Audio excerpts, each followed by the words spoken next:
May inuwi na naman tayo na magpapasakit sa ating mga ulo. May Bluetooth speaker tayo dito na 1 taon na daw nakatambak sa bahay ng may kanya.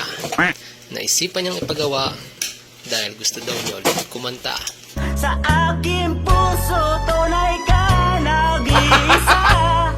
Hindi po siya yung kumanta. Ang problema daw nito ay wala daw power at hindi na rin nag-charge. Subukan natin. Wala nga power. Subukan nating i-charge.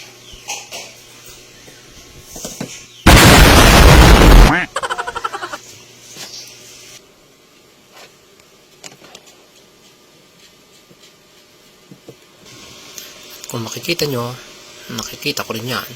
Walang charging indicator, dapat meron yan.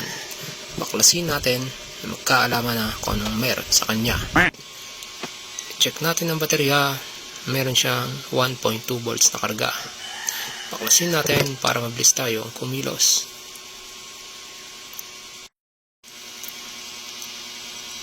Ginamitan natin siya ng ating pangatlong mata dahil sobrang liit ng kanyang piyesa. Na-check natin dyan, ang problema niya ay ang kanyang charging IC, kaya dali-dali natin pinalitan para magkaalaman na. Konting linis tayo dyan na may kasamang pagkukunwari. Pero natin nalinisan, testing natin. At kung makikita nyo, nakikita ko rin na may charging indicator na siya. Ang galing, ang galing. Subukan naman natin siyang ikabit sa kanyang speaker at testing natin kung mabubuhay na siya. At umilaw na nga ang kanyang charging indicator. Subukan natin buhayin.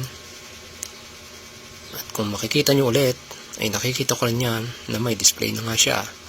Kailangan lang natin niyang i-charge para mag-full charge para ma-testing natin kung tutunog na nga siya. Check natin ang kanyang baterya after nating ma-charge. 4.2 volts ang full charge niya.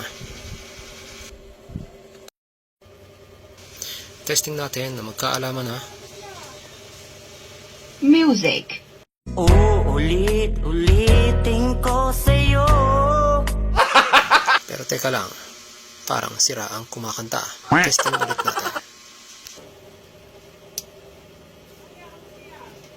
Music.